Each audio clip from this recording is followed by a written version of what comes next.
So guys, welcome back, but don't forget to click on the subscribe button to get more videos from Timmy the Creator. So this is how I fixed the overall simulation of this Agbada animation. So what I did first was to make sure that I applied the necessary particle distance. I used 10, so depending on which figure you want to use. Then I highlighted the Agbada pattern. Then I right click and I selected solidify, which brings out this ash color. And I'm sure that when you watch the video at the beginning and you compare them, you notice that the stable one has this ash color on the Agbada pattern, and the other one has the actual fabric color on it too. So that is just what I did. Another important thing is also to make sure that you are animating with this animation stable.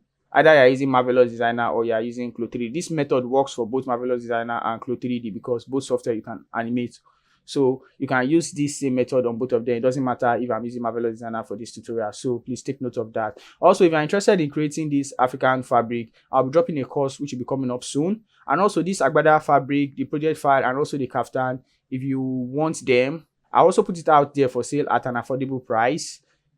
You get. So if you cannot pay using foreign currency or foreign card, you can just text me on my Instagram and tell me you want the project file. I will give it to you, or I'll send it to you after payment. So thank you for watching this tutorial. Don't forget to click on the subscribe button and also on the notification bell to get more video from Timmy the Creator.